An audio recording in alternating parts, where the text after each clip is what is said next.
শোনো না গো, সকল রকমের পাঠ গল্প পেতে এক্ষুনি আপন ডায়েরি চ্যানেলটি সাবস্ক্রাইব করে পাশে থাকা বেল আইকনটি প্রেস করে দিও।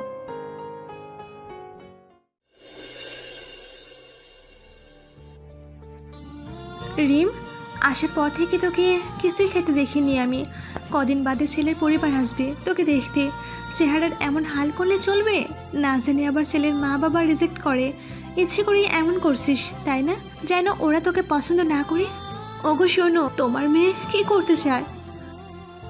মা প্লিজ এতটা জঘন্য হয়েও না, আমি খাবো না এখন, তাও বাবাকে এর মাঝে জড়িয়ে ফেলো না। কথাটা বলে রিম হনহনিয়ে দরজা খুলে ছাদের দিকে চলে গেল। স্পর্শ আর তামিম মিলে ছাদের কোনায় কোনায় ক্যাকটাস গাছটা খুঁজছেন। রিম ছাদে এসে স্পর্শকে দেখে হাঁটার গতি বাড়িয়ে স্পর্শর কাছে চলে আসলো। স্পর্শ রিমকে দেখে চমকে গেছে, তারপর মুখ ঘুরিয়ে নিয়ে সে বলল, তামিম পেয়েছো? না তো। আরে রিমাপু, ভালো করেছো এসে, আমার গাছটা খুঁজে দাও। রিম স্পর্শ চোখে চোখ রেখে চুপটি করে আছে, তারপর শান্ত গলায় বলল, রিন্তিকে দেখেছি দরজা খুলে বারবার এদিক এদিক চোরের মতো ঘোরাফেরা করতে। এই কাজ ওরই হতে পারে, ওর বাসায় গিয়ে দেখ যা। তামিম তো রিমের কথা শুনে এক দৌড় দিল। রিম একটু এগিয়ে এসে বলল, আপনি এমন কেন করলেন? কি করলাম? আমার না অনেক কাজ আছে, বাসে মেহমান। আসলে যার সাথে মা আমার বিয়ে ঠিক করেছে সে এসেছে। ছোট মানুষ, হয়তো আইসক্রিম পেলে মহা খুশি হবে। আমি বরং যাই, ওর জন্য কিছু নিয়ে যাই। থামুন, আমি কেউ না আপনার কাছে।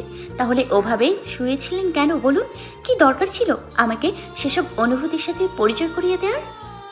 সেটার জন্য সরি। আমি কি জানতাম শেষ সময় এসে তোমার বাবার এমন একটা ঘটনা ঘটবে, আর তোমার থেকে এমন কিছু চেয়ে বসবেন তিনি। আমার কি করার বলো? অবশ্য তোমারও তো কিছু করার নেই। তোমার বাবা আর ভাইয়ের তো আমাকে অপছন্দই করে না। আপনি বেঈমান, আপনি একটি স্বার্থপর। স্পর্শ ছাদের রেলিংয়ে হেলান দিয়ে দাঁড়িয়ে আছে চুপ করে। রিম কেঁদে ফেলল, চোখের পানি মুছতে মুছতে নিচে বসে গেল সে। তারপর কান্নাটা একটু থামিয়ে মুখ তুলে বলল, যদি ওই মেয়েটার সাথে বিয়ের নামও নিয়েছিস তো দুটোকে কেটে নদী জলে ভাসিয়ে দিব। স্পর্শ হাত ভাঁজ করে দাঁড়িয়ে আছে। রিম ওর কোনো উত্তর না পেয়ে উঠে চলে গেল হনহনিয়ে। বাসায় ঢোকার আগে দেখলো রিতনি আর তামিম ঝগড়া করছে। দুজনের হাতে মাঝখানটা ক্যাকটাস গাছটা টানা পড়ায় আছে।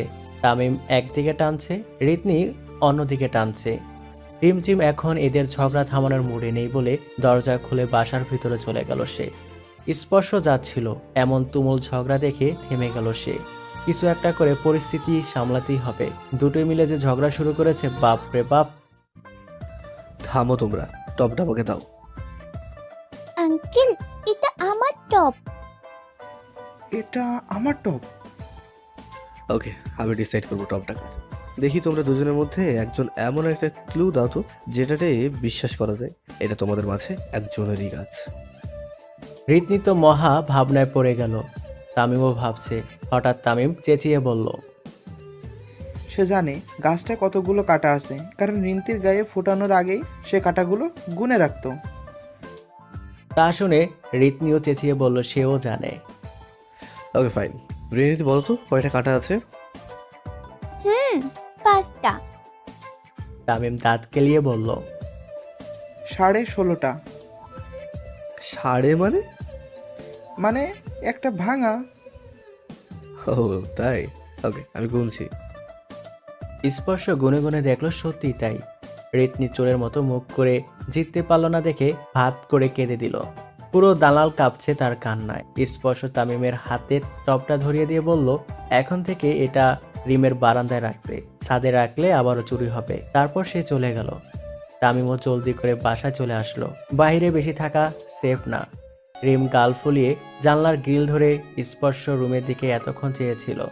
কিসব মাথায় আসতেই পর্দা ভালো করে টেনে দিয়ে সে তার বিছানায় এসে শুয়ে পড়ল। মা খাবার এক প্লেট টেবিলের উপরে রেখে গেছেন সেই কখন। রিমের একটুও খিদে নাই। সকাল থেকে যা যা হচ্ছে তাতে পেট ভালো মতো ভরে গেছে, আর কিছু খাওয়ার প্রয়োজন পড়বে না।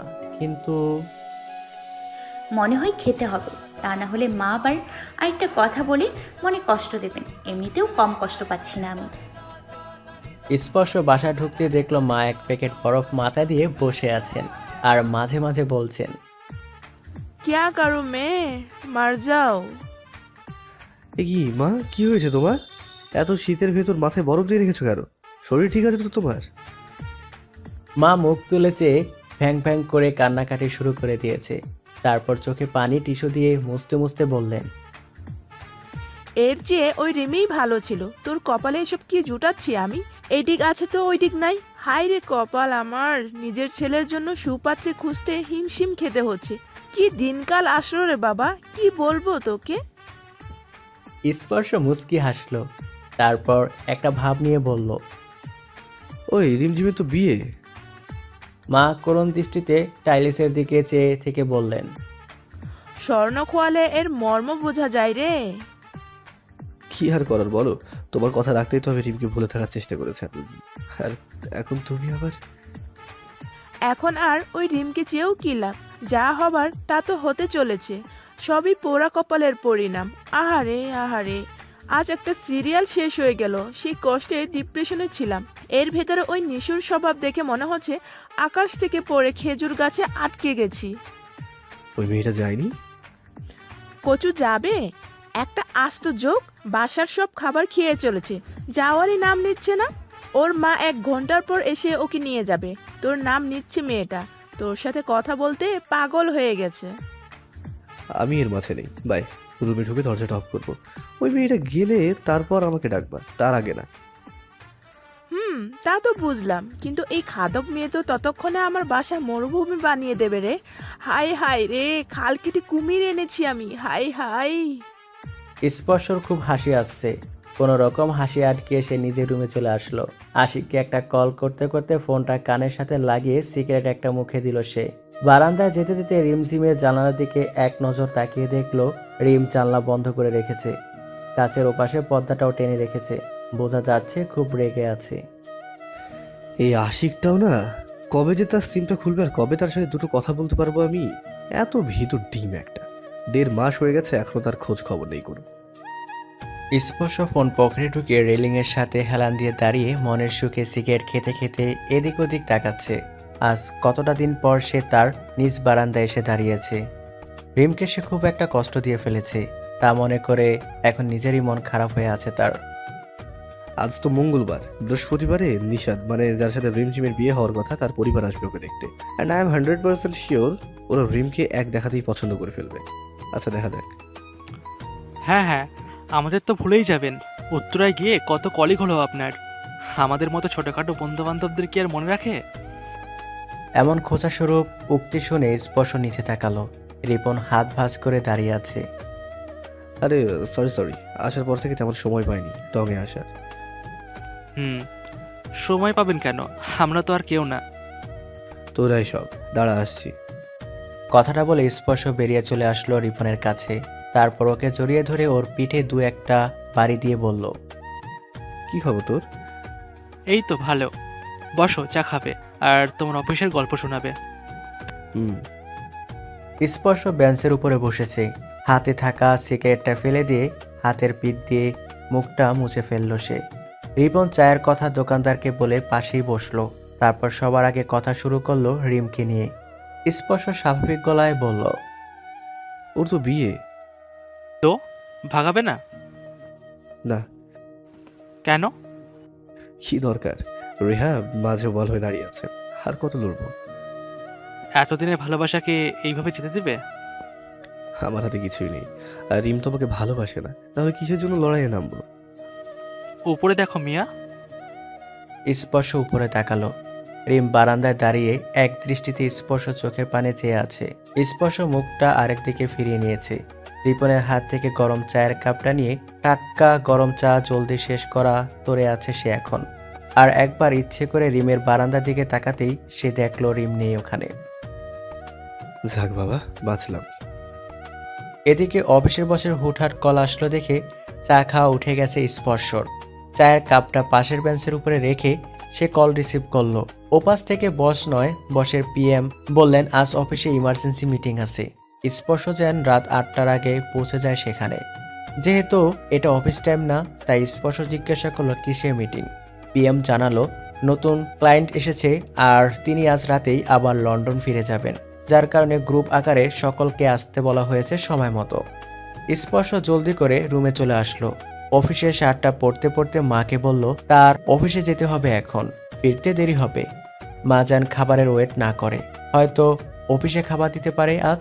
এদিকে রিহাব তার ফোন এনে রিমের হাতে ধরিয়ে দিয়ে বলল নিশাদের সাথে আলাপ করতে।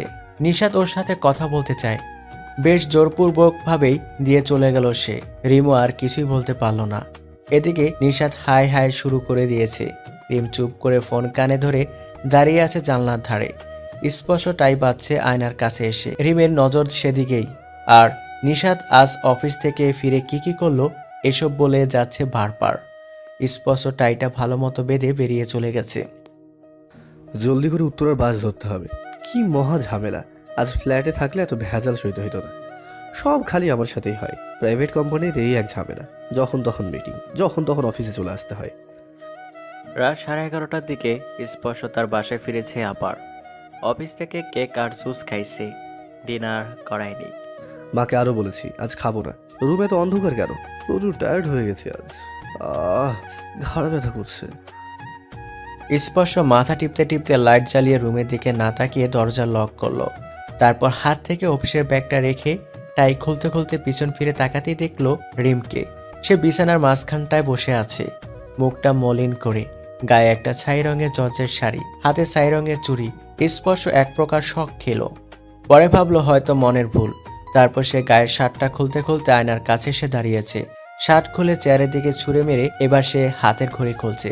ওপাশ থেকে দুটো হাত এসে তাকে জড়িয়ে ধরলো। হঠাৎ রিমের ছোঁয়া গায়ে লাগতেই স্পর্শ কেঁপে উঠেছে। তার আর বুঝতে বাকি নয় যে এটা তার ভুল না, এটা সত্যি। রিম মাথাটা স্পর্শ খালি পেটে এলিয়ে রেখে আস্তে করে বলল, আজকে আমাকে যেতে বলবেন না, বললেও আমি যাব না। স্বামীর ঘরে একটা দিন থাকতে দেবেন? স্পর্শ পিছন ফিরে রিমকে ধরে ঝাঁকিয়ে বলল, এইসব কি রিম? তোমার ভাই জানলে তুলকালাম বাঁধাবে। সে খবর আছে তোমার? জানবে না, সব ঘুমে। কথাটা বলে রিম স্পর্শকে জড়িয়ে ধরল শক্ত করে। ওর বুকে মুখ লুকোলো সে। স্পর্শ নিজেকে আটকে রাখতে পারছে না কিছুতেই। রিম এমন কেন করছে? এমন করলে আমি কি করে নিজেকে ধরে রাখবো? আর কত? রিম মুখ একটুখানি তুলে বলল, আমি আজ সকালেই নাস্তার পর থেকে কিছু খাইনি। মা খাবার দিয়ে গেছিল, রাগ করে রেখে দিয়েছি। খাবেন আমার সাথে? খাবার কই পাবো? আমি তো মাকে বলেছি আজ অফিস থেকে ফিরে খাবো না। আমি নিজ হাতে খিচুড়ি বানিয়েছি, হাত মুখ ধুয়ে আসুন, আমি খাইয়ে দেব। স্পর্শ চুপচাপ গেল হাত ধুতে। রিম টিফিন বক্সটা নিয়ে বিছানায় এসে বসে পড়েছে। আর সে এখান থেকে নড়বে না। শত হোক আমার স্বামীর রুমেটা, আমার তো হক আছে নাকি? স্পর্শ তোয়ালা দিয়ে মুখ মুছে এসে রিমের পাশে বসলো। রিম সাথে সাথে লোকমা তুলল ওর সামনে। স্পর্শ চাইছে ইগনোর করার, আর এই মেয়েটা দেখো ইগনোর করতেই দিচ্ছে না। জীবনে যেটা করেনি এখন সেটা করছে। স্পর্শ রিমের হাতে লোকমা না খেয়ে নিজেই লোকমা বানিয়ে নিজে নিজে খাওয়া শুরু করে দিয়েছে। রিমের তো চোখে মুখে পানি এসে গেছে স্পর্শর এমন আচরণ দেখে। তাই সে খেলো না, চুপ করে স্পর্শর খাওয়া দেখছে। স্পর্শ খাওয়া শেষ করে পানি নিয়ে খেয়ে রিমের দিকে তাকিয়ে দেখলো রিম এখনো ছলছল চোখে তাকিয়ে আছে ওর মুখের দিকে। স্পর্শ পানির গ্লাসটা রিমের হাতে ধরিয়ে দিয়ে রিমের দুপাশে দু হাত রেখে এগিয়ে এসে রিমের ঠোঁটটা ছুঁয়ে ফেললো। সেকেন্ড পুরোপুরি হলো কিনা জানি না, কারণ ততটা জলদিতেই সে ঠোঁটটা পুনরায় সরিয়ে ফেললো। উঠেও চলে গেছে ততক্ষণে। রিম আচমকা শক খেয়ে বসে আছে। এটা কি হলো? কেন হলো? কি বা হলো? পরে সে বুঝলো এটা কিস ছিল, যাকে বলে মিনি কিস। এই কিস দেওয়া আর না দেওয়া সেম ব্যাপার, তবে সামান্য এটাতেই আরো বেশি টান অনুভব হচ্ছে। ইচ্ছে করে এমন করলো লোকটা, আমাকে কষ্ট দিতে তার পৈশাচিক আনন্দ অনুভূত হয়, আর তাই এখন এমন করলো। মনে হচ্ছে ছুঁয়েও ছুঁয়নি। কি আজব! রিম হাত থেকে টিফিন বক্সটা আর গ্লাস রেখে হনহনিয়ে স্পর্শের সামনে এসে দাঁড়ালো। স্পর্শ সিগারেটটা ধোয়ার উপরে দিকে ছেড়ে রিমের দিকে এক নজর তাকিয়ে আবারও দূরের ল্যাম্পপোস্টের দিকে নজর দিল। রিমও ওর হাত ধরে টেনে নিজের দিকে ফিরিয়ে বলল, আমি কিছু খাইনি। জানি। তখন ওটা কি ছিল? কিছুই ছিল না, কাজ ছিল তাই করলাম। এখনো কিন্তু কাছি। স্পর্শ সিগারেটটা মুখে দিতে গিয়ে আটকে গেল। রিমের দিকে তাকালো এবার। রিম শক্ত চোখে চেয়ে আছে। স্পর্শ পুরোটা নাচিয়ে আবারও সিগারেট খাওয়া শুরু করে দিল। রিমের খুব রাগ হলো। টান মেরে ওর হাত থেকে সিগারেটটা নিয়ে নিল সে। তারপর চোখে পানি মুছে সিগারেটটা মুখে পুরো দিল। স্পর্শ তাড়াহুড়ো করে ওর মুখ থেকে সিগারেটটা টেনে ফেলে দিল নিচে। রিম হালকা কেশে কেশে বলল,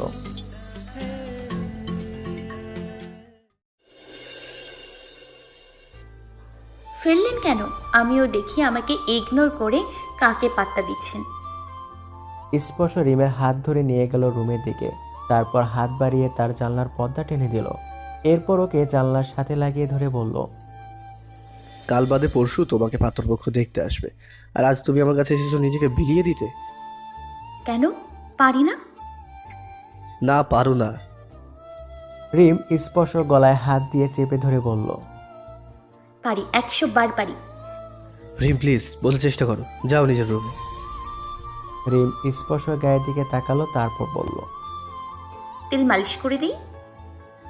রিম তুমি কেন এমন করছো? তুমি কি চাও আমি তোমাকে জোর করে বাসায় দিয়ে আসি?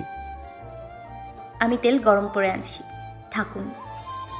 রিম পাশ কেটে চলে গেল। ড্রেসিং টেবিলের উপর থেকে তেলের বোতলটা নিয়ে চুলা জ্বালিয়ে বাটিতে করে তেল গরম হতে দিল। স্পর্শ মাথায় হাত দিয়ে বিছানায় বসে আছে। বাসার সবাই যে যার রুমে ঘুমিয়ে আছে। রিম তেল গরম করে এসে আবারও দরজা লক করলো। তারপর বিছানায় উঠে স্পর্শর পিছিয়ে বসলো সে। স্পর্শ এখনো মাথায় হাত দিয়ে বসে আছে। রিম দুহাতে তেল ঘষে স্পর্শ পিঠে মালিশ করতে লাগলো চুপচাপ। রিম যাব না, আমাকে আমার কাজ করতে দিন। রিম বেশ সুন্দর করেই তেল মালিশ করলো। স্পর্শর ঘাড়ে ব্যথা ছিল, সেটাও চলে গেছে এখন। টায়ার্ডনেসটাও উধাও। রিম তেলের বাটিটা পাশে রেখে হাত ধুয়ে আসলো। এসে দেখলো স্পর্শ শার্ট পরছে, রিমকে দিয়ে আসবে বলে। রিম বিছানাতে এসে গোল হয়ে বসে পড়ে বলল সে কিছুতেই যাবে না। স্পর্শ শার্টটা পরে রিমের হাত মুঠো করে ধরে বলল, যেতে তোমাকে হবে, 12টা বেজে গেছে। তোমার ভাইয়া যদি তোমার রুম চেক করতে আসে? আমি ভেতর থেকে দরজা লক করে রেখেছি, আসবে না। লক করে বারান্দা দিয়ে টপকে এসছি। রিম টেরামি করবে না, চলো আমার সাথে। আর তুমি এসব করে কি বোঝাতে যাচ্ছ? রিম কাঁদো কাঁদো চোখে চেয়ে থেকে এগিয়ে এসে স্পর্শকে আবারও ছাপড়ে ধরলো, তারপর বলল, ভালোবাসি বলে খুব কষ্ট হচ্ছে আমার স্পর্শ। আপনাকে হারাতে চাই না আমি। আমি তো আপনার স্ত্রী, তাই না? তাহলে কেন আপনি আমাকে এত কষ্ট দিচ্ছেন? আমাকে নিজের করে নিন না স্পর্শ। আমি চাই না অন্য কারোর হতে, আমার আপনাকেই লাগবে। এতদিন পাগলের মতো ভালোবেসে এখন আপনি আমায় মাঝ রাস্তায় ফেলে আসতে চাইছেন কেন? আমি জানতে চাই কেন? বাবাকে বোঝালে বাবা বুঝবে না? রিহাব ভাইয়ার মতামতেই সবটা নয় স্পর্শ। বুঝবে না। তোমার বাবা তোমার ভাইয়ের পক্ষে, তা না হলে বলতেন তোর যাকে পছন্দ তাকে বিয়ে করো। ওসব কথা রাখুন। আমি বললাম আমি এখান থেকে যাব না মানে যাব না। হাত ছাড়ুন, আমি ঘুমোবো এখন। রিম হাত ছড়িয়ে হনহনিয়ে বিছানার কাছে এসে লম্বা হয়ে শুয়ে পড়ল। স্পর্শ কিছুক্ষণ বিরক্ত নিয়ে ওর দিকে তাকিয়ে থাকলো। এরকম খাত্তারামি শুরু করে কি বোঝাতে চাচ্ছে ও? স্পর্শ চোখ জুড়ে ঘুমাচ্ছে। অফিসের মিটিংয়ের নামে লেকচার্স দিতে হয়েছে বক বক করে, তাই সে বাধ্য হয়ে রিমের একপাশে শুয়ে চোখটা বন্ধ করলো। মিনিট 5 বাদে রিম একটু একটু করে এগিয়ে এসে স্পর্শর গায়ের সাথে লেগে ওকে ছাপটে ধরে ফেলেছে। যা বুঝলাম, আজ আর ঘুমোতে দেবে না আমায়। আঙুল বাড়িয়ে এনে সে স্পর্শর বুকে কিসব লিখছে হিজিবিজি, যার মানে সে নিজেও জানে না। স্পর্শর উপরে ছাদটার দিকে তাকিয়ে আছে করুণ দৃষ্টিতে। সমাজ ধরে বিয়ে করিয়ে দিল আর পরিবার ধরে বিচ্ছেদ ঘটাচ্ছে। প্রকৃতির কি নীলা খেলা। স্পর্শ হুম কিছু না। রিম স্পর্শর ঘাড়ে নখ ঘষে চুপ করে থাকলো। স্পর্শ আরো চোখে ওর মুখের দিকে একবার ফিরে তাকিয়ে থাকলো। এটা যেমন করছে যেন আমাকে আমার থেকে দূরে কোথাও নিয়ে যাওয়ার ধান্দা তার। আমি মনে মনে ভাবতে থাকলাম, এরকম নড়াচড়া করছো কি জন্য? নিচে তো ঘুমোচ্ছই না, সাথে আমাকে ঘুমোতে দিচ্ছ না তুমি। চলুন না বারান্দায় গিয়ে বসি, চা খাই, গল্প করি। হ্যাঁ, আর তোমার ভাই দেখে আমার গর্দান নিক। আপনি ভীতু, আপনি লড়তে পারবেন না। লড়তাম, পারি অবশ্যই, বাট তোমার বাবা সচক্ষে এসব দেখলে আমার হার্ট অ্যাটাক হবে তার। তাই আমি এখন বড়ই শান্ত ছেলে। আচ্ছা তাহলে এখানে শুয়ে গল্প করি, উঠুন না। স্পর্শ উঠে বসে ল্যাম্পপোস্টটা জ্বালালো। রিমও উঠে বসেছে। বলো কিসের গল্প করবা শুনি, না হলে তো আমাকে ঘুমাতেই দেবে না। রিম মুচকি হেসে চেয়ে আছে স্পর্শর দিকে, কিছুই বলছে না। স্পর্শ তাকিয়ে আছে, মানে এভাবে চেয়ে চেয়ে থেকে মনে মনে গল্প করার ইচ্ছে হয়েছে তার। রিম বেশ কিছুক্ষণ চেয়ে থেকে কেঁদে ফেললো সেই আবারও। কেঁদে কেঁদে স্পর্শকে আগলে ধরল সে। স্পর্শ আর ইগনোর করলো না ওকে, নিজেও ধরে রাখলো রিমকে। দুজনেই চুপচাপ, আশেপাশে সব কিছুই চুপচাপ, কোথাও কোনো বাড়তি শব্দ নেই। কেউ ঘুমাচ্ছে, কেউ রাত থেকে গান শুনছে, কেউ বা চ্যাটিং করছে, আর কেউ বা প্রিয়জনকে ভালোবাসতে ব্যস্ত। প্রিয়জনকে ভালোবাসতে যে দেয়ালে এসে মাঝে আঘাত হানে, এখন সেই মুহূর্তটা রিমঝিম আর স্পর্শ রয়েছে।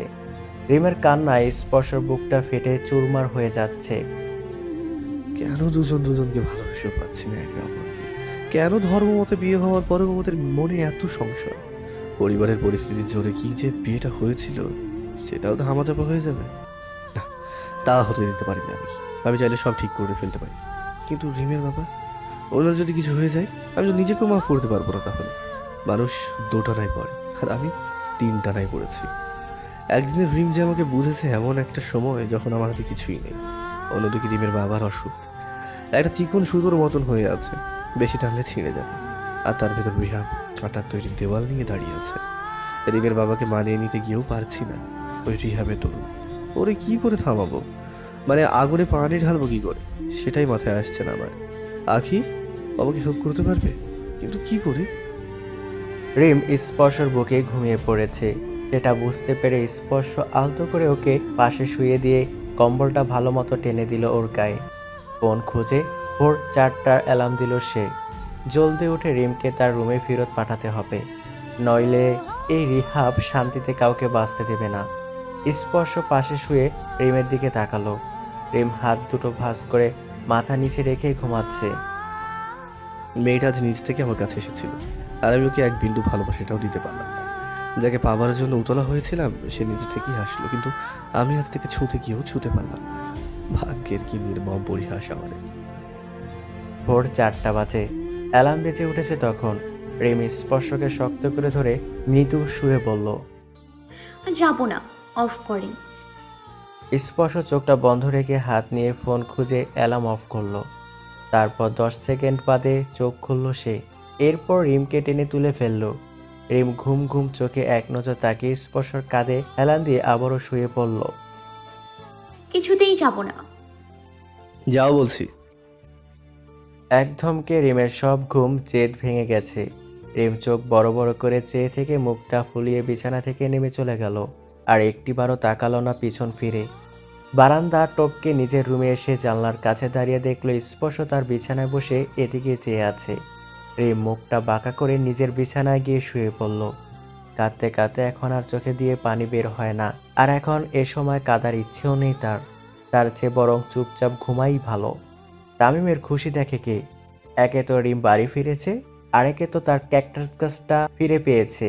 কি মজা রে, কি মজা! মনের আনন্দে সে গাছে পানি দিতে দিতে স্পর্শ বারান্দার দিকে তাকালো। স্পর্শ চেয়ারে বসে ঢুলতে ঢুলতে ফোন টিপছে। তামিম এক দৌড়ে রিমের কাছে গিয়ে বলল, স্পর্শ ভাইয়া বাবু, তোমার বারান্দায় দেখবে, চলো। রিম সোজা গেল বাথরুমে। তারপর সেখান থেকে ঠান্ডা এক বালতি পানি নিয়ে বারান্দায় এসে দাঁড়ালো। স্পর্শ রিমকে খেয়াল করেনি, সে চুপচাপ ফোন দেখেই যাচ্ছে। রিম বালতি উঁচু করে পুরো বালতি পানি স্পর্শ গায়ে ঢেলে দিয়ে বলল, হিসাব বরাবর। স্পর্শ এক চিৎকার করে বসে আছে এখনো। তামিমও মুখে হাত দিয়ে তবদা খেয়ে গেছে। রিম দাঁতের দাঁত চেপে বলল, আমাকে আরেক ছেলের হাতে তুলে দেওয়ার খুব শক্ত না? এবার দেখ কেমন লাগে। কথাটা বলে সে নিজের রুমে ফিরে আসলো আবার। তামিম স্পর্শর করুণ চেহারা দেখে স্পর্শ ভিজে টুইটুপার, অথচ বিন্দুমাত্র রাগ হচ্ছে না তার। রিমটার জায়গায় ঠিকই আছে। রিমের আমার উপর রাগ হওয়াটাই স্বাভাবিক। কিসের শব্দ হলো রে? রোকসানা বেগমের আওয়াজ পেয়ে তামিম বেহুশ হয়ে এক দৌড় মারল। এক দৌড়ে সে মায়ের রুমে চলে গেল। রোকসানা বেগম তার ছেলেকে এমন হালে দেখে রীতিমতো অবাক। চেয়ারের উপরে থেকে তোলা এনে ওর গায়ে দিয়ে বললেন, কি রে, তোর এই অবস্থা কি করে হলো? না আসলে এক বালতি পানি এনেছিলাম গাছে দেবো বলে, পায়ের সাথে লেগে বালতি উপরে আবার গায়ে পড়লো সব পানি। তা তো বুঝলাম, কিন্তু বালতি কোথায়? ওই যে উল্টে পড়লো, বালতি তো নিচে পড়ে গেছে। তুইও না ঠিক করে কোনো কাজই করতে পারিস না। জামা চেঞ্জ করে নাস্তা করতে আয়, অফিস যাবি তো। আসছি। আপু, এটা কি করলে? এখন যদি ভাই বাবু তোমার মারে? আমি ধরে ওরে পিটাবো। তুই চুপ থাক, ম্যাজিটের ফালুদা করে রেখেছে বেয়াদ্দব একটা। শীত। পানি ঢাললাম ওনের গায়ে। শীত করছে তোর? আব্বু বলেছে সকল মুসলিম ভাই ভাই, তো ওনার শীত লাগলো তাই আমারও লেগে গেল। তুই যা এখান থেকে, এক একবার এক এক রকম লজিক নিয়ে হাজির। রিহাব যাওয়ার সময় মাকে বারবার করে সাবধান করে গিয়েছে রিমকে যেন কড়া নজরে রাখে। রিম তো নিজের ঘরে চুপ করে ভাবছে কাল কি হবে তার সাথে। অন্যরা যদি ওকে পছন্দ করে ফেলে তাহলে সব গেল জলে। স্পর্শ তৈরি হয়ে অফিসে চলে গেল। রিমঝিম শেষে অনেক ভেবে ডিসিশন নিল সে নিশাদকেই বিয়ে করবে। স্পর্শ যখন বেইমানের মতো বিহেভ শুরু করছে বাবার অসুখের দোহাই দিয়ে, তখন আমিও বেইমানি করেই দেখাবো। বুঝো রিমকে হারানো কত ভারী হয়ে পড়বে তার উপর। মা রান্নাঘরে দাঁড়িয়ে ফোনে তার ননদের সাথে কথা বলছেন আর ডাল রান্না করছেন। কাল ওনাকে আসতে বললেন তিনি। কথা শেষ না করতে দেখলেন রিম পাশে এসে পেঁয়াজ কাটা শুরু করলো ডালে বাগার দিবে বলেই। মা তো অবাক হওয়ায় শেষ সীমা নাই। হুট করে রিমঝিমের এমন স্বাভাবিক হয়ে যাওয়া অবিশ্বাস্য ব্যাপার। রিম পেঁয়াজ কাটতে কাটতে বলল, বড় ফুফুকে বলো মেজো ফুফুকেও সাথে করে নিয়ে আসতে, মজা হবে তাহলে। মা ইয়া বড় হা করে তাকিয়ে রইল। তারপর ঢোক গেলে রিমের ফুপুর সাথে কথা বলায় মন দিলেন। রিমঝিম ডাল রেডি করে চলে গেল ডাইনিং এর দিকে। তারপর তামিমকে টিভি দেখা থেকে উঠিয়ে টানতে টানতে বারান্দা পর্যন্ত এনে এদিকে ওদিকে দেখলো। স্পর্শ তো নেই, ধুর। কোথায় ভাবলাম ওনাকে দেখিয়ে দেখিয়ে তামিমের সাথে আলাপ করব বিয়ে নিয়ে। উফ, ওনাকে একটু জেলাস ফিল করাবো, তার হলো কোথায়? কি হলো আপু? সিনচান দেখতে বলেছিলাম, ট্রেনে নিয়ে এলো কেন? না এমনি কিছু না, যা তোর কাজে যা।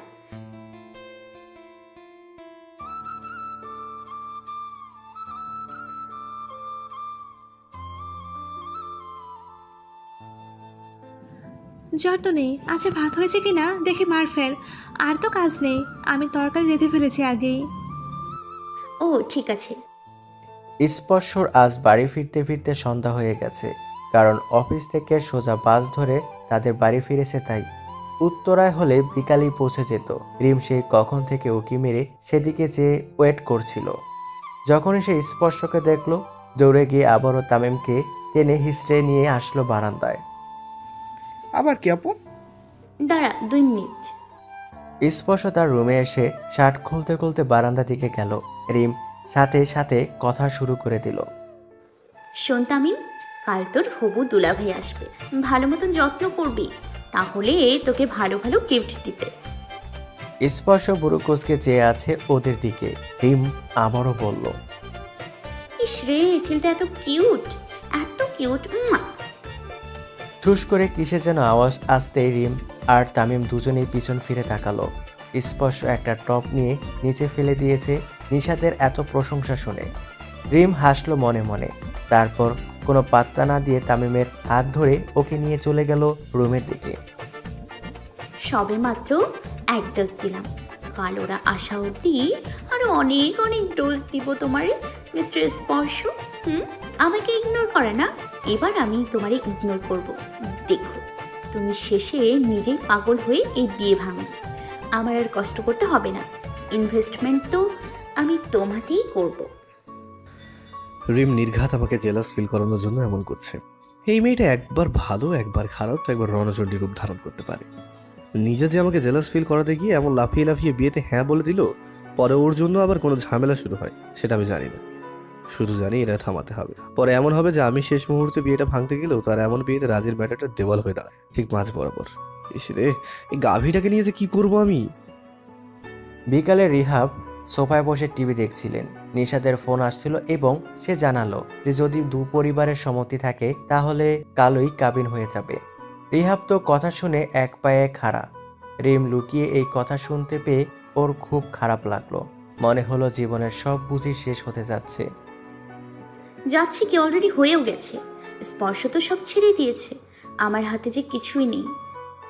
স্পর্শ তো তার রুমের জানলা বন্ধ করেছে, তারপর বারান্দার দরজাটাও। রিম যেন আজও না আসতে পারে, তাই পরে আবার কোনো ঝামেলা পড়তে হয় তা ভেবে এটা করলো। সাবধানতার কুল নেই, এটা মনে রাখতে হবে। রিমঝিম তো স্পর্শর এমন কাণ্ড দেখে তেলে বেগুনে জ্বলে উঠেছে। হাতের কাছে ইট পাটকেল থাকলে সব ওদিকে ছুঁড়ে মারত সে। কিন্তু না, সব ভাগ্যের উপর ছেড়ে দেওয়া ছাড়া আর কোনো উপায় দেখছি না আমি। হ্যালো চাচা। কিরে স্পর্শ, এতদিন পর আমাদের মনে পড়লো তোর? তাহলে একটা সাহায্যের দরকার অনেক, আর আমার মনে হয় তুমি আমাকে হেল্প করতে পারবে। কি সাহায্য? ওই যে তোমাদের সোসাইটি আনোয়ার মিয়া আছে না, যিনি আমাকে রিমকে ধরে বিয়ে করিয়ে দিয়েছিলেন। কি হয়েছে? ওনার এফবিআইডি আছে তোমার কাছে? দেখতে হবে। কেন রে? আমাকে লিঙ্ক দাও, আইডির লিঙ্ক কেমনে দেয় জানো তো? জানি, অতটাও গাইয়া না, তুই অপেক্ষা কর, আমি দেখছি। পাক্কা 20 মিনিট পর চাচা আবারও ফোন করলো স্পর্শকে। বললেন আনোয়ার মিয়া আইডি পাননি, তবে তার এক সহযোগী মিলান হোসেন আইডি পেয়েছেন। তার লিঙ্কটাও দিয়ে দিয়েছেন মেসেজ করে। স্পর্শর প্রথমে মন খারাপ হলেও পরে কি যেন ভেবে সে মিলান হোসেনের আইডিতে ঢুকলো, তাকে মেসেজও করলো। কোনো রিপ্লাই নেই।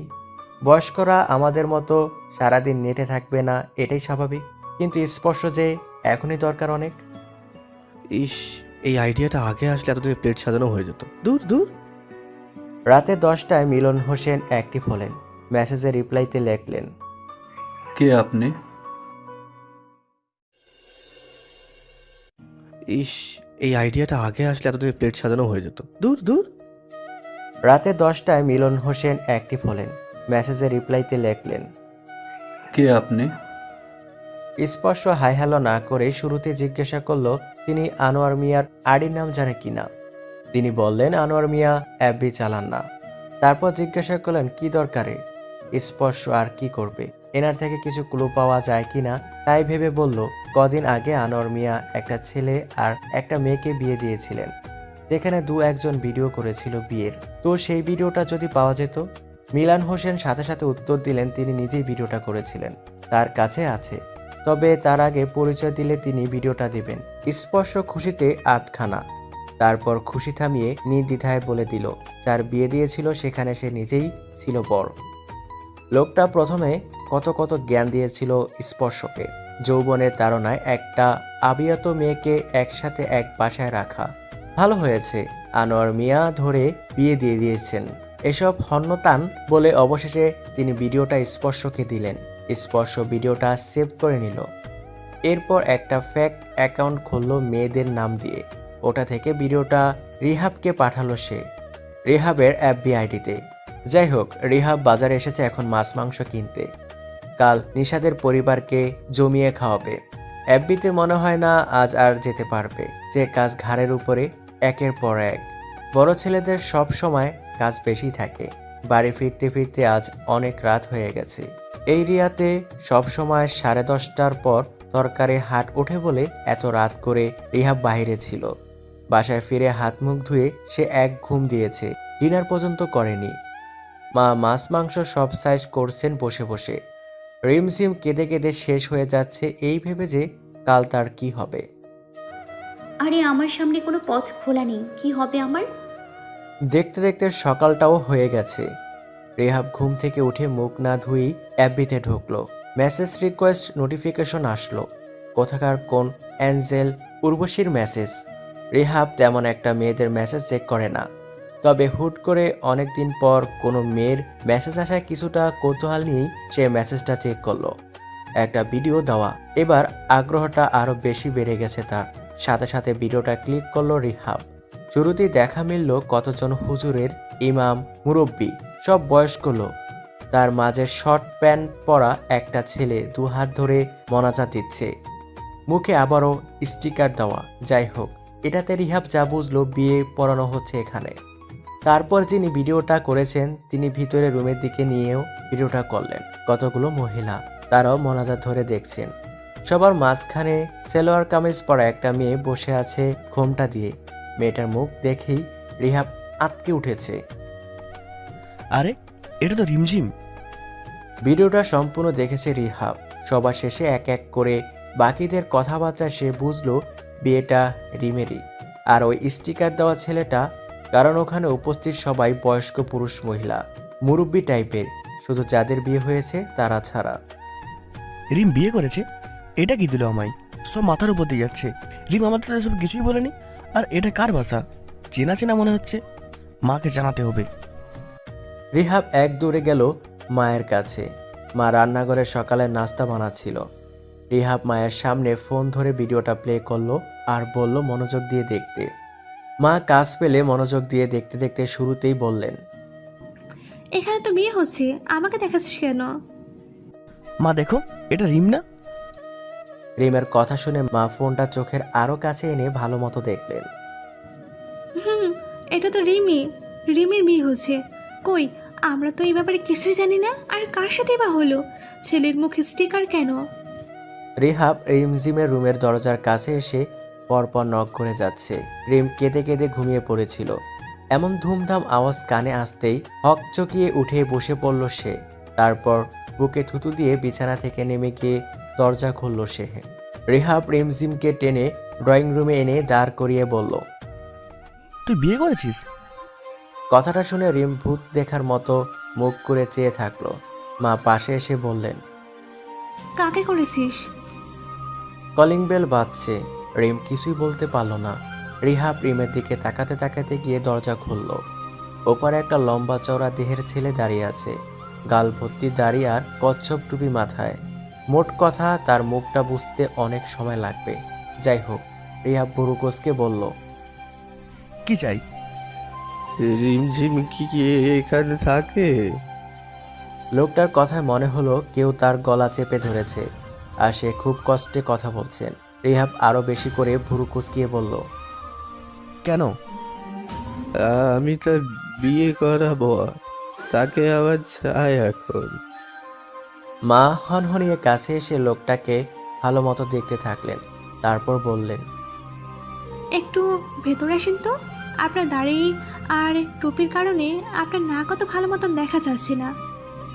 রিম এতক্ষণ এমন ভাব ধরেছিল যে সে ভূত দেখেছে, আর এখন স্পর্শ জায়গায় অন্য একটা লোকটা তার স্বামী পরিচয় দিচ্ছে দেখে তার হার্ট অ্যাটাক হওয়ার উপক্রম।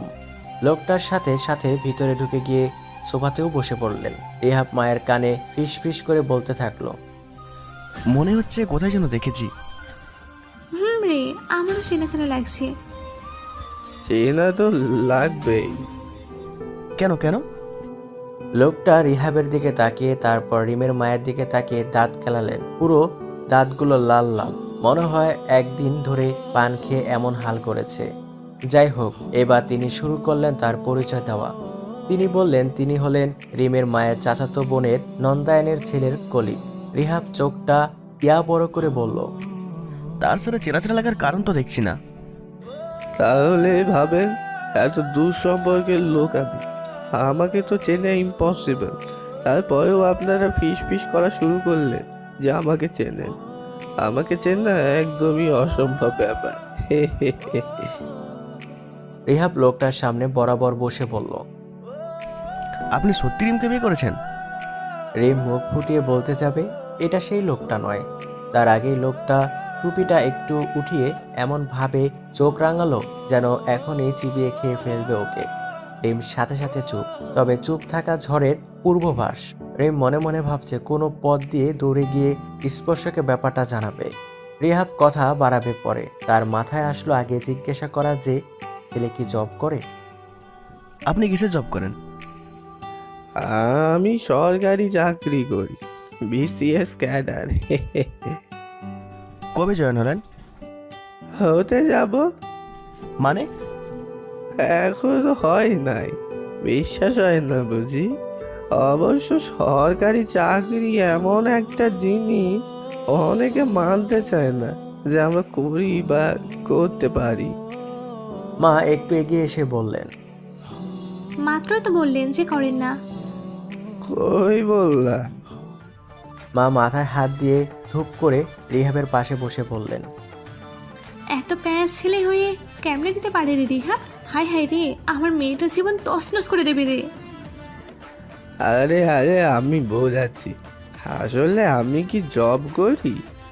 আমি পরীক্ষা দিয়েছি, ইন্টারভিউ 1-2 মাস পরে হবে। অ্যাকচুয়ালি আমি একটা প্রাইভেট কোম্পানিতে জব করি। শুনেছি নিশাদ নামে একটা ছেলের সাথে আপনারা রিমের বিয়ে ঠিক করেছেন। ওর বেতনের খবর নিয়েছি আমি। ও নাকি 18,000 বেতন পায়, আর আমি 20,000। এবার বলেন, আমাকে পেয়ে দিচ্ছেন নাকি ওরে পেয়ে দিচ্ছেন? আমার আবার প্রমোশন হওয়ারও ব্যাপার স্যাপার আছে কিন্তু।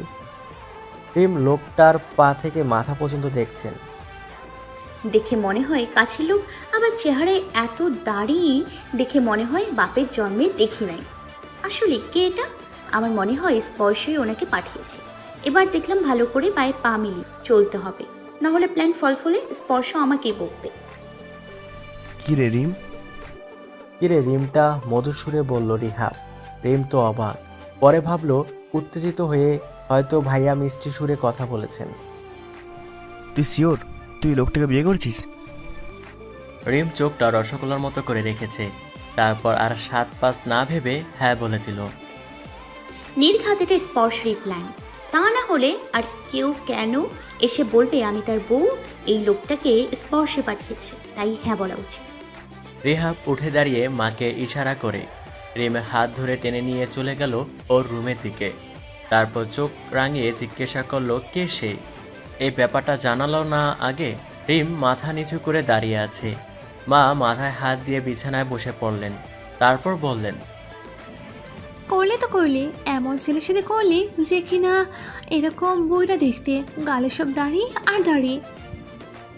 রিম মনে মনে ভাবছে, স্পর্শ নিজে আসলে কি হতো, অন্তত কেউ আমার টেস্ট নিয়ে কিছু বলতো না। আর ধুর ধুর, এখন কি করব আমি?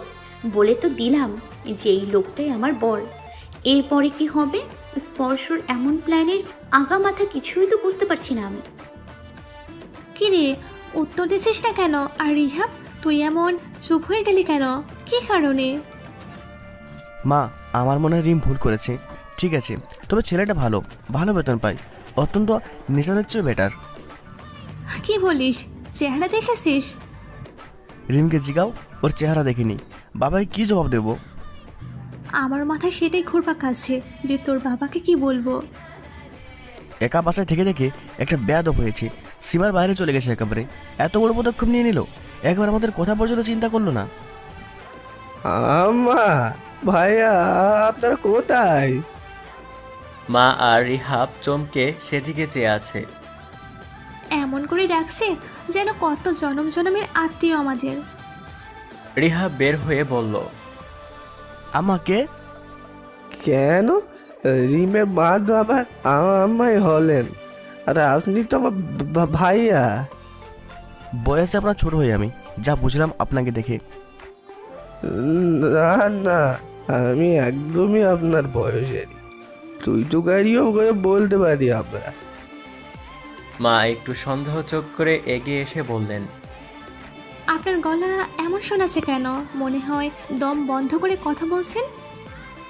কথাটা শুনে লোকটা কেশি ফেললো, তারপর কাশিটা থামিয়ে দাঁত কেলিয়ে বলল, আমার গলাটা এমনই আম্মা। আমাকে আম্মা ডাকবেন না একদম। কেন আম্মা? উফ, আপনারা কি বিয়েটা মানতে চাচ্ছেন না? কি করে হয়? আমরা তো ধর্ম মতে বিয়ে করেছি। আমরা তো বলিনি যে আমরা বিয়েটা মানছি না। বিয়ে যখন হয়ে গেছে তখন আর কি করার কথা সেটা না। কথা হলো তোমরা আমাদের না জানিয়ে বিয়েটা করে ঠিক করনি একেবারেই। এতজন ইমাম হুজুরকে নিয়ে বিয়ে করেছো, ভাবা যায়? তা তোমার পরিবারে কে কি আছে তারা জানে সব? তারা কবে আসবে? তোমার বাবার নাম কি? সেটাই তো কথা। আমার বাবা মা এটা জানলে বিয়ে ভাঙিয়ে ছাড়বে। আমি আবার বড় লোকের ছেলে তো, তাই বাবা মা মনে হয় না রিমকে পছন্দ করবে। এখন আমি চাই এখানে আনুষ্ঠানিকভাবে বিয়েটা করে বাবার বাসায় দরজায় গিয়ে দাঁড়াবো, তখন এমনিতেই মানবে। সেটা কি করে হয়? তোমার জাত পরিবার না দেখে আমরা আনুষ্ঠানিক বিয়ে করে দেব তাদের সাথে কথা না বলেই? তাহলে কি আমি রিমকে নিয়ে যাচ্ছি, আপনারা আপনাদের কথায় অটল থাকেন। আইন অনুযায়ী রিম আমার ওয়াইফ, আপনারা কিন্তু আটকাতে পারেন না। তোমার পরিবারের সাথে কথা না বলে আমরা কিছুই করব না। রিম রেডি হও, আমরা যাচ্ছি। আরে এসব কি ভাই? তা আপনি বললেন ভাই, আমার কি করা উচিত? মা রিহাবকে টেনে নিয়ে গেল একটু দূরে, তারপর ফিস ফিস করে বললেন রিমের বাবাকে বিষয়টা জানিয়ে তার সাথে পরামর্শ নেওয়া উচিত হবে। দুজন মিলে তাই হনহনিয়ে বাবার রুমের দিকে চলে গেল। তামিম একটা ক্রিম বিস্কুট হাতে নিয়ে ছাদ থেকে সবেমাত্র বাসায় ফিরছিল। সোফায় এমন বয়স্ক লোককে বসে থাকতে দেখে সে কিছুটা চমকালো। তারপর কুটি কুটি পায়ে এগিয়ে এসে পা থেকে মাথা পর্যন্ত দেখলো লোকটার।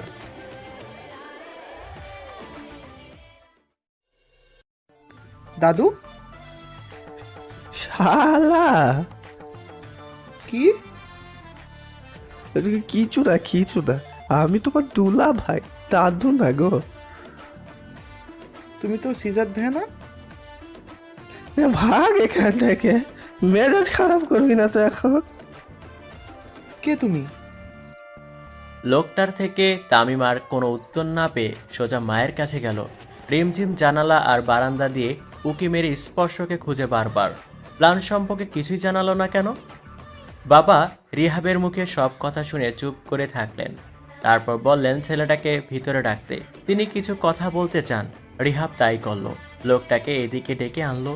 লোকটা চেয়ার টেনে বসতে বসতে সালাম দিল আগে, তারপর বসলো। বাবা ওকে পা থেকে মাথা পর্যন্ত দেখে দীর্ঘশ্বাস ফেললেন, এরপর বললেন, তুমি বলছো তোমার পরিবারকে না জানিয়ে রিমকে অনুষ্ঠান করে নিয়ে তোমার বাসার সামনে গিয়ে দাঁড়াবে? এই বাচ্চার মতো কথা বললা। বিয়ে শুধু তোমার আর রিমের হয়নি, দুই পরিবারের মিল থাকাটা জরুরি।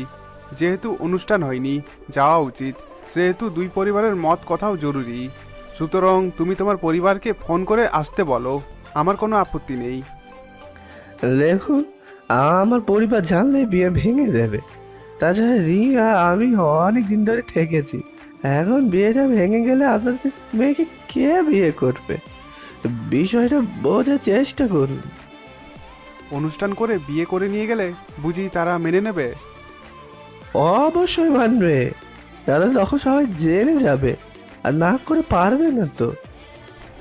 এখন না হয় করতে পারবে না, কারণ অলরেডি তোমার বিবাহিত। তাই বলছি ওনাদের ডাকো, তা না হলে আমাকে বলো, আমি কল করে ওনাদের দাওয়াত দেব। আমার একটা শর্ত আছে। কি? আপনি শুধু আমার বাবার সাথে কথা বলবেন, শুধু শুধু আপনি, আর কেউ না। কথাটা লোকটি রিহাবের দিকে চেয়ে বলল। রিমঝিমের বাবা কপাল কুঁচকে তাকিয়ে থাকলো কিছুক্ষণ, তারপর বললেন, ঠিক আছে, ডাকো। লোকটা ফোন বের করে কানে ধরলো, তারপর তাকে আসতে বলে ফোন রাখতে রাখতে সে বলল, আমার শর্ত রাখবেন না? রিহাব মুখটা ফুলিয়ে বলল, আমি আর আমার মাথা গেলে সমস্যা কি? আপনাদের এত শর্ত আমি মানছি, আর আমার এই শর্ত আপনারা মানতে পারছেন না?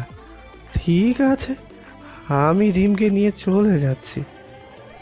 বাবা, তুমি এক কাজ করো, তার সাথে আমার ফোনেই কথা বলিয়ে দিও। না বাবা, তোমরা যা বলার সামনাসামনি বলবে। ঠিক আছে, আমি আর মা থাকবো না। চলো মা, কিছু বাজার কাল থেকে গিয়েছিল, আমি এখন যাব সে বাজার করতে, তুমিও চলো আমার সাথে। মা মাথাটা নাড়িয়ে রুম থেকে বেরিয়ে রিমঝিমকে ডেকে বললেন বাবার কাছে থাকতে। তারপর চলে গেলেন তারা। বেশ দূরে না, বাসার কাছেই তরকারির হাটটা। তামিম বসে বসে টিভি দেখছেন। কলিং বেল বেজে উঠল মিনিট 10 বাদে। দরজার ওপাশে স্পর্শর বাবা দাঁড়িয়ে আছেন। তামিম দরজা খুলে দিতেই তিনি সোজা রিমের বাবার রুমের দিকে চলে গেলেন।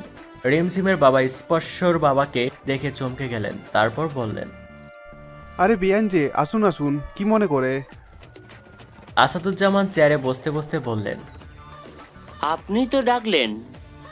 মানে? আমি আপনার মেয়ের শ্বশুর, তো চিনলেন না? কিছুই বুঝি না আমি। মানেটা সহজ, আমার গুণধর ছেলে স্ত্রী এক পরশই আপনার মেয়েকে বিয়ে করেছে।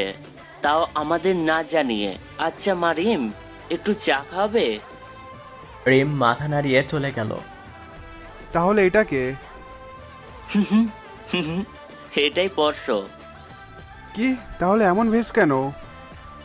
স্পর্শ দাড়িতে হাত বুলাতে বুলাতে বলল, রিহাব ভাইয়া জানলেই জনমে আর রিমকে আনুষ্ঠানিকভাবে বিয়ে করা হতো না। তাহলে এবার বুঝলাম সবটা। আমার ছেলেকে ভয় পাও, তাই এত কিছু। বেয়াই, আগে বলো আমার ছেলেকে তোমার মেয়ের জামাই হিসেবে মানছো কিনা? কথা কিন্তু পাকা করতেই এলাম আমি। স্পর্শ ভালো ছেলে। আগে মিমকে জ্বালাতো বলে আমি একটু অপছন্দ করতাম ওকে, কিন্তু চাকরি করেছে অনেকটাই বদলে গেছে। রিম যদি ওকে পছন্দ করে তাহলে আমার কোনো আপত্তি নেই। আর ওরা তো বিয়ে করেই ফেলেছে। সেটাই, বিয়ে করে ফেলেছে বলে আমাদের মত কোনো ফ্যাক্ট না এখন। তো রিয়াব আর মিমের মায়ের তো এটা জানাও জরুরি। আর এখন না জানলেও বিয়ের পরে তো ওনারা জানবেই, তাই কথাটা চাপা রাখার মতন না। সেটাই ভাবছি। পরশ, নেক্সট কি করবি? আমার মনে হয় না রিহাব ভাইয়া আমাকে মেনে দেবেন। তারা জানবেন এটা ঠিক, মাকে আগে জানিয়ে দেবেন। তবে রিহাব ভাইয়া অনুষ্ঠান শেষে জানবেন, তার আগে না। সেটা কিভাবে সম্ভব? আমি বুঝিয়ে দিচ্ছি কি করে কি করতে হবে। শুধু তার আগে একটা কথা বলতে চাই, আমি আর রিম দুজনকে অনেক ভালোবাসি। বিয়ে পর্যন্ত করে ফেলেছি আমরা, আমাদের আলাদা হতে দেবেন না। রিহাব ভাইয়া যখন শুনবে তখন আমার কথা তিনি কিছুতেই বিয়েটাকে অনেক একটু পর্যন্ত এগোতে দেবেন না, তা আমি জানি। হ্যাঁ, আমি তার গায়ে হাত তুলে ভুল করেছিলাম, তার জন্য মাপ চাইবো। কিন্তু এটা শেষ সময় না, এখন কিছু হলে হিতের বিপরীত হয়ে যাবে। বিয়েটা পরিবারগত হোক, আমি আর রিম মিলে তাকে বুঝিয়ে দেবো সবকিছু, তিনি ঠিকই বুঝবেন। বেয়াই, আমার মনে হয় পরশ ঠিক বলছে।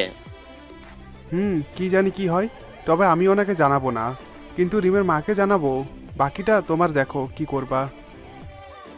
স্পর্শ কথা শেষ করে উঠে দাঁড়িয়ে চলে যাওয়ার আগেই ওর চোখ গেল রান্নাঘরের দিকে। রিম চা বানাচ্ছে সেখানে।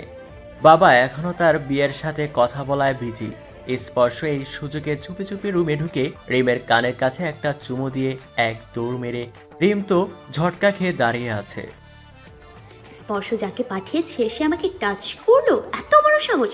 বেয়াদ্দব কোথাকার, ছিছি, এত খারাপ! রিম ভালো মতো কানের কাছে ডলতে ডলতে চা নিয়ে বাবাকে দিয়ে এসে এক দৌড়ে রুমে গিয়ে জানলা খুলে স্পর্শকে ডাকাটাকি শুরু করে দিয়েছে, কিন্তু তার কোনো খবর নেই। প্রচুর রকম বিরক্ত আসছে এবার। কোথায় গেল লোকটা? সব মাথার উপর দিয়ে যাচ্ছে আমার। রিহাব বাজার করে মাকে নিয়ে আস্তে আস্তে বলল নিশাদকে সে মানা করে দিয়েছে। এদিকে আখির বাবাকে ওদের বাসা থেকে বের হতে দেখে রিহাব কৌতূহল নিয়ে একটু এগিয়ে এসে জিজ্ঞাসা করলো, উনি এ সময় এখানে কেন? কোনো কাজ আছে নাকি? ওই আসলে রিহাব, তোমার আর আখির বিয়ের বিষয় নিয়ে কিছু কথা বলতে আসলাম। ও আসুন না, চলে যাচ্ছেন কেন? তার আগেই একটা কাজ পড়ে গেছে, আগে সেটা করে আসি। আচ্ছা। মা আর রিহাব বাবা রুমে আসলো সবার আগে। ও মা, রুম ফাঁকা, লোকটা নেই। লোকটার বাবা আসার কথা তিনিও নেই। রিমের বাবা চা খাচ্ছে ফু দিয়ে দিয়ে। কি হলো, ওনারা কোথায় বাবা? কথা বলা শেষে চলে গেছেন। চলে গেল? তা তুমি ছেলের বাবার সাথে কথা বললে ওনার কি মত? উনি তো রাজি, বাট নিজের বউকে একটু ভয় পান বলে তিনি ওই ছেলের পক্ষের কথা বললেন। বাবা, মানেটা বুঝলাম না। মানে সহজ, বিয়েতে ছেলের পরিবারের কেউ থাকবে না। সেটা কি করে হয়? তাহলে আমরা অনুষ্ঠানটা কাদের নিয়ে করব? রিয়াব, তোকে এত ভাবতে হবে না। তুই গিয়ে ডেকোরেশনের লোকের সাথে কথা বল। বিয়ে ছাদে হবে, জলদি করে সব কিছু করতে হবে। কাল শুক্রবার, কাল বিয়েটা সহজভাবে হয়ে যাবে। রিহাব আর কিছু বলল না, চুপচাপ চলে গেল রুম থেকে। আমার মনে হচ্ছে তুমি আমার থেকে কিছু লুকাচ্ছ। শোনো তাহলে, ছেলেটা হচ্ছে স্পর্শ, ছদ্মবেশে এসেছিল। রিম আর স্পর্শ বিয়ে করেছে। আসাদুজ্জামান ভাইয়ের সাথে কথা বললাম আমি। কে বলো? আমি তো একদমই চিনতে পারিনি। আমিও তো। পরে ওরা বলায় আমি বিশ্বাস করলাম। যাই হোক, রিয়াব যেন এসব না জানে। যেটা চলছে তেমনটা চলুক। রিয়াব বিয়ের পর সবটা জানবে।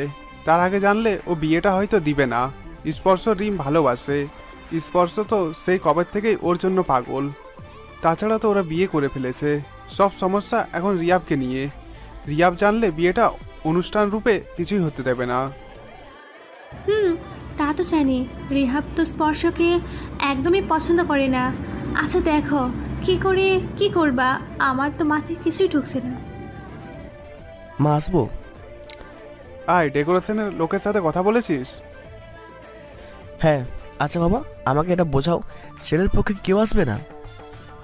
না, ছেলের অনুরোধ। আর চিন্তা করিস না, ছেলের বাবা নিজেই কথা দিয়েছেন আমাকে। কি কি বললা তুমি? না, এ হতে পারে না। এরকম হিন্দি সিরিয়ালের দজ্জাল বেটিদের মতন রিয়াক্ট করছো কেন? তো কি করব? স্পর্শ রিমকে বিয়ে করেছে, মানে আমার জন্মের শত্রু রিমকে। করে তো ফেলেছে, এখন আর কি করার? আর তুমি নিজেও তো ওর জন্য ভালো কেন পাত্রী খুঁজেও এতদিন পাওনি, তার চেয়ে রিমই ভালো। না, ভালো না, ওই মেয়েকে আমি পছন্দ করি না। ওই দিন আঁকি বলল তুমি রিমঝিমের প্রশংসা করেছিলে। শুনেন স্পর্শের বাবা, ওটা আবেগে বলেছিলাম, তাই বলে এই না যে। ব্যাস থামো তুমি, বিয়ে ওরা করে ফেলেছে, আমাদের আর কিছুই করার নাই। সেটা না হয় বুঝলাম, কিন্তু আমাদের ছাড়া স্পর্শ একা একা বিয়ে করবে, কাল তা আমি কিছুতেই হতে দিতে পারি না। তুমি চাও রিহাব সবটা জানুক? ও জানলে কি হবে সে জানো তো? জানি, কিন্তু তোমরা এটা বোঝার চেষ্টা করছো না কেন যে আমার একমাত্র ছেলে, আমি তার বিয়ে দেখব না? কে বলেছে দেখবা না?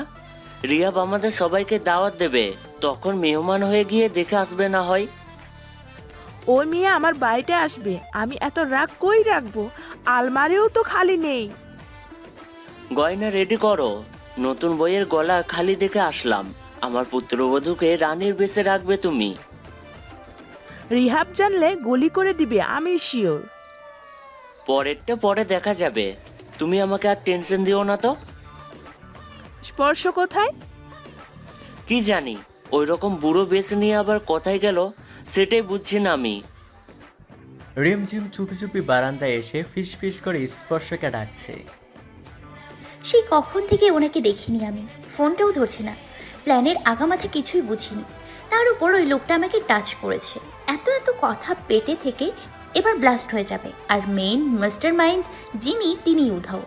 ইচ্ছে করছে ভেজা কাঠ মেরে ভূত বানিয়ে দিই। উফ, আমার ধৈর্যের আর কত পরীক্ষা নেবেন উনি? এবার না জানি ওই বুড়ো লোকটাকেই বিয়ে করতে হয় আমার। ও খোদা, কি হবে আমার? স্পর্শ ছাদে গিয়ে বসের সাথে কাজ নিয়ে কথা বলছেন।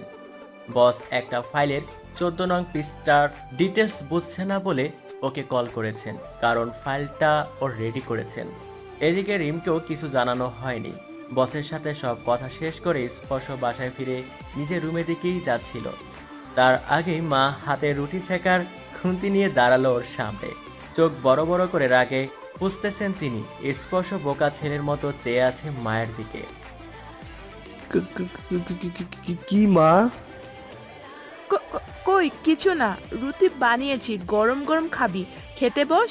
অন্য কোনো কাজে গেলে খুন্তি তোর মুখে ঢুকিয়ে দেব, বেয়াদব। স্পর্শ ঢোক গিলে গিয়ে তেরে বসলো। মা রুটি, ডিম আর তরকারি দিতে দিতে বললেন, সেই ওই মেয়েটাকে বিয়ে করে নিল, তাও আমাদের কাউকে না জানিয়ে। কি মধু পাইছে কে জানে, নিশ্চয় জাদু টোনা করিয়েছে। তা না হলে আমার অমন সোনার টুকরো ছেলেকে কি করে বিয়ে পর্যন্ত টেনে নিয়ে গেল? হায় হায় রে, আমার জীবন শেষ। বিয়ে করলাম আমি, আর জীবন শেষ হলো তোমার? তা নয় তো কি, দেখিস বিয়ের পর তোর বউয়ের জন্য তুই আমার মুখে মুখে তর্ক করবি। মা, এখন থেকে এসব ভাবছো? রিম তোমাকে অনেক স্নেহ করে, তোমাকে মাথায় করে রাখবে, আমি জানি। দেখিস কি করে আমার সাথে। অবশ্য কিছু করার আগেই ওর ভাই কোনো মহাযুদ্ধ করে, সেটা ভাব তুই। স্পর্শ চুপচাপ খাওয়া শেষ করে নিয়ে এক দৌড়ে রুমে এসে দরজা লাগিয়ে ফেলল। তারপর বড় করে একটা শ্বাস নিয়ে গায়ের শার্টটা খুলে আরেকটা শার্ট নিল পরার জন্য। রিমকে সবটা জানাতে হবে। হুট করে কোথা থেকে রিম এগিয়ে এসে গলা টিপে ধরল স্পর্শর। স্পর্শ চোখ বড় করে চুপ করে গেল। রিম ভুরু কুচকে স্পর্শর পায়ে ভর দিয়ে উঁচু হলো একটু, তারপর বলল, সকাল থেকে কি মইরা গেছিলেন? না তো। রিম নামের কোনো মেয়ে নেই আপনার জীবনে? ছিল। ছিল? মেরে তক্তা বানিয়ে দিব তোমাকে। অসভ্য ইতর, এত বড় প্ল্যান করলেন আর আমাকে জানালেন না। আর কোথা থেকে একটা বুড়ো লোক এনেছেন আমার বর সাজিয়ে? হ্যাঁ জানেন, উনি আমার কানের কাছে চুমু দিয়ে ভেঙে গেছে। ফের যদি অ্যাক্টিংয়ের জন্য ওই লোকটাকে ডাকেন তো আপনাকে মেরে পুঁতে দিব।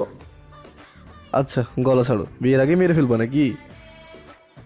আচ্ছা ছাড়লাম, কিন্তু ভাইয়া কিছু না জানলে ভাইয়ার সামনে দাঁড়িয়ে আমাকে বিয়ে করবেন কি করে? স্পর্শ ভাবল রিমকে সে জানাবে না, ছদ্মবেশী লোকটা সে নিজেই, একটু মজা করা যায়। কি হলো, কিছু বলছেন না কেন? সেটা কাল দেখে নিও, এখন শুধু রোম্যান্স হবে। স্পর্শ রিমের দিকে এগিয়ে গেল। রিম দুম করে বিছানায় বসে পড়ে বলল, সারা দিনে আমার একটা খবর নেয় নাই, এখন আসছে ঢং করতে। আচ্ছা আপনার মা রাজি তো? মা রাজি না হয়ে অবশেষে হলো। সত্যি? আস্তে, আগে বিয়েটা হোক, তারপর খুশি হইও। রিম স্পর্শকে জড়িয়ে ধরল, মুখটা ওর বুকে লুকিয়ে চুপ করে থাকলো সে। এই রিমকে এতটা দিন ধরে চেয়েছিলাম, অবশেষে পেলাম। আজ রাতে থাকি এখানে? জি না, একেবারে কাল বাসরে দেখা হবে, তার আগে নয়।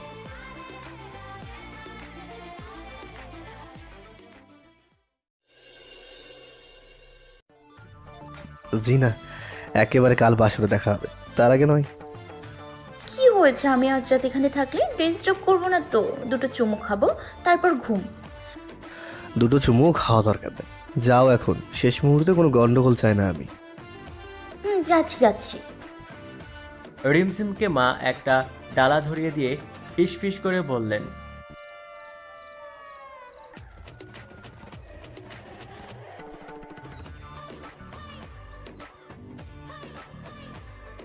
রিমঝিম ডালাটা হাত বুলিয়ে মুচকি হাসল। ওর হাসি দেখে মাও হাসলেন। মেয়েটাকে বাসার পাশে বিয়ে দিয়ে তিনি মহা খুশি। যখন ইচ্ছা তখন দেখতে পারবেন নিজের মেয়েকে, কথাও বলতে পারবেন, এর চেয়ে মজার আর কি হতে পারে। রিমঝিম একের পর এক ডালা পেয়ে তো অবাক, তার গোটা রুমটা ভর্তি হয়ে গেছে।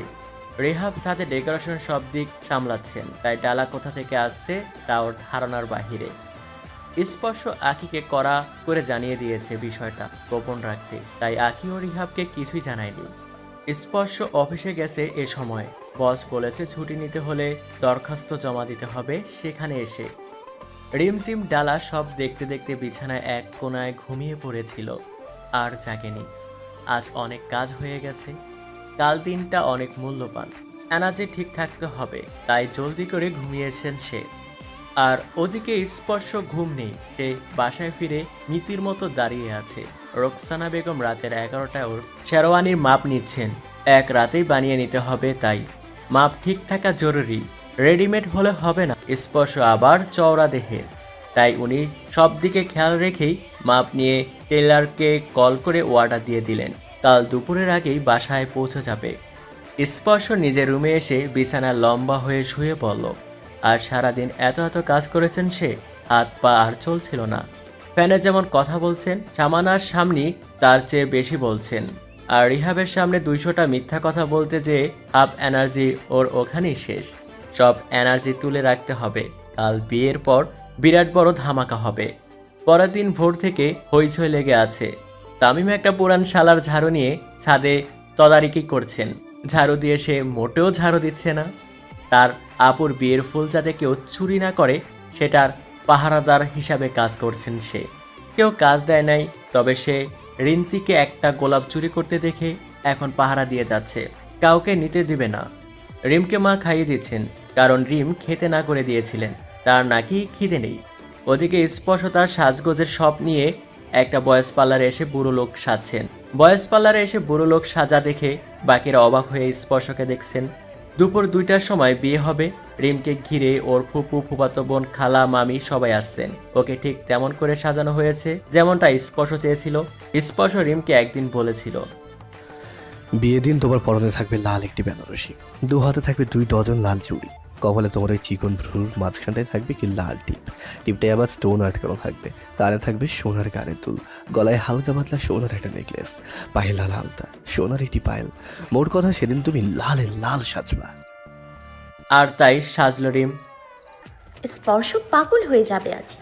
না জানি কেমন সেজেছেন উনি। স্পর্শ সোফার রুমে এসে বসেছেন। ওর পাশে ওর বাবা, একটু দূরে মা, ওর পরিবারের সবাই আছে। অথচ এই প্ল্যানটা রিহাব বুঝে নাই। বিয়েটা আজ রেজিস্টার করে হচ্ছে। রিহাব ডেকোরেশন দেখতে গেছে, কাগজে স্পর্শ নিজের নাম লিখলো। নামটা রিহাব যাতে না দেখে তাই ওকে বাবা মা ইচ্ছে করে ছাদে ডেকোরেশন দেখতে পাঠিয়ে দিয়েছিলেন। বেশ শান্তিমতো বিয়েটা সম্পূর্ণ হলো। রিমকে ছেড়ে সবাই এবার এক এক করে খেতে চলে যাচ্ছে ছাদের দিকে। রিমের কাছে এখন শুধু ওর ফুফাতো বোন পুতুল আর মিশকা, বাকি সবাই চলে গেছে। রিমঝিম বিছানা থেকে নেমে পা টিপে টিপে রুম থেকে বের হলো তার বরকে কেমন লাগছে তা দেখার জন্য। পর্দাটা সরিয়ে উকি দিল সে। সোফার উপরে স্পর্শ বাবা বসে পান খাচ্ছেন। পাশেই রোকসানা বেগম চোখ বড় বড় করে ওনাকে কিসব বলছেন। সবার কোনায় বরের পোশাকে সে বুড়ো লোকটা বসে থাকতে দেখে রিম চোখ কপালে উঠে গেছে। দৌড়ে সামনে গিয়ে দাঁড়িয়ে সে বলল, স্পর্শ কোথায়? তামিম রোস্ট একটা খাচ্ছে হেঁটে হেঁটে। রিমকে দেখে এগিয়ে এসে বলল, এই যে, এই দাদুটা তোমার বর। কথাটা শুনে রিম মাথা ঘুরে পড়ে গেল নিচে। যখন সে চোখ খুলল তখন দেখলো সে তার রুমে শুয়ে আছে। পুরো রুম ফাঁকা। ওপাশে রুম থেকে গোলাগুলি শোনা যায়। কি হলো? এরকম চিৎকার চেঁচামেচির আওয়াজ আসছে কেন? রিম দরজার কাছে এসে দাঁড়াতেই শুনতে পেল স্পর্শ আর রিহাবের ঝগড়াঝাটির আওয়াজ। সেই লেভেলে ঝগড়া হচ্ছে। রিমের মনে পড়ল তার বরের পেশে সেই বুড়ো লোকটা ছিল। আর তামিম বলল, ওটাই নাকি পর? তাহলে আমি যে সাইন করলাম ওখানে তো স্পর্শ নাম ছিল। সে যাই হোক, এই ঝগড়া আমাকে থামাতেই হবে। রিম 7-5 আর না ভেবে রুম থেকে বের হতেই মুখোমুখি হলো রিহাবে। রিহাব এই শীতের মাঝেও ঘামছে। সামনে স্পর্শ দাঁড়িয়ে আছে। ওর চোখ মুখ লাল হয়ে আছে। তুই এই ছেলেকে বিয়ে করেছিস? রিম চুপ করে থেকে একটা নিঃশ্বাস ফেলে বলল, কেন রিম? এই ছেলেটা আমার গায়ে হাত তুলেছে, তুই ভুলে গিয়েছিলি? না, ভুলিনি ভাইয়া, তুমি ওনাকে মাফ করে দাও। কখনো না, আমাকে আর ভাইয়া ডাকবি না, চলে যা যেখানে যাওয়ার। ভাইয়া শোনো আমার কথা। রিহাব আরেক দিকে ফিরে চলে গেল। সবাই মৃত্যুর মতো জায়গাটা দাঁড়িয়ে আছে। স্পর্শ রিমকে ইশারা করলো কান্না থামাতে। তারপর সেও রিহাবের পিছু পিছু গেল। রিহাব নিজের রুমে পড়ার টেবিলের কাছে বসে আছে। যে ছেলেকে আমি পছন্দ করি না সেই ছেলে কিনা আমার বোনকে কেড়ে নিল। যা থেকে পালাচ্ছিলাম তা আমার নাকের ডগায় হয়ে গেল, আমি টেরও পাইলাম না। স্পর্শ নিজে থেকে না বললে হয়তো আজ টেরই পেতাম না। আর রিহাব? রিহাব মুখ তুলে দরজার কাছে স্পর্শকে দেখে অগ্নিদৃষ্টিতে এক নজর চেয়ে মুখটা আরেক দিকে ফিরিয়ে নিল। তুমি তো তোমার বোনকে অনেক ভালোবাসো, তাই না? তোমার বোন যদি আমার কাছে সুখী হয় তখন তোমার আপত্তি আসছে কেন? যে ছেলে আমার গায়ে হাত তুলতে পারে সে আমার বোনের গায়েও। তুমি আর রিমঝিম সেম না। সম্পর্কে তুমি আমার ভাই আর রিম আমার স্ত্রী। ওর গায়ে হাত কেন তুলবো আমি? যাকে এতটা বছর ধরে পাগলের মতো ভালোবেসে শেষে বিয়ে করেছি তার গায়ে আঁচও আমি আসতে দেবো না কোনোদিন। একটিবার ভেবেছ আমার মা, যিনি রিমকে একটুও পছন্দ করতেন না, সে তিনি আজ ডালা সমেত রিমকে নিয়ে যেতে এসেছেন।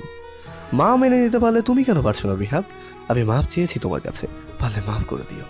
নাহলে যাচ্ছি আমি রিমকে নিয়ে। স্পর্শ চলে গেল। রিমঝিম নিজের রুমে এসে টেনশন করে যাচ্ছে অনবরত। এদিকে রোকসানা বেগম ঢুকলেন ওর রুমে। পরনে হালকা মিষ্টি কালারের একটি শাড়ি, সাথে হিজাব। তিনি চুপচাপ রিমের কাছে এসে বললেন, চলো, তোমার যাওয়ার সময় হয়েছে। রিম মুখ তুলে একবার তাকালো ওনার দিকে, তারপর বিছানা থেকে নেমে চলল ওনার সাথে। মা বাবা ওকে ধরে কাঁদলেন। ওরকম কান্না কারোরই আসেনি, কারণ মেয়ে পাশের বাসায় যাচ্ছে। রিম চোখ স্পর্শকে খুঁজে বেড়ায় পার, কোথাও নেই। রোকসানা বেগম, আখি আর আসাদুজ্জামান মিলে রিমকে নিয়ে তাদের বাসায় ঢুকলেন। দরজা থেকে স্পর্শ রুম পর্যন্ত গাঁদা ফুল আর গোলাপের পাপড়ি পথ বানানো। রিম ফুলে পা দিয়ে হাঁটতে হাঁটতে আখিকে ফিস করে জিজ্ঞাসা করলো, রিহাব ভাইয়া কি করছে? আখি জানালো, চুপচাপ টেবিলের কাছে বসা অবস্থায় দেখেছে ওকে।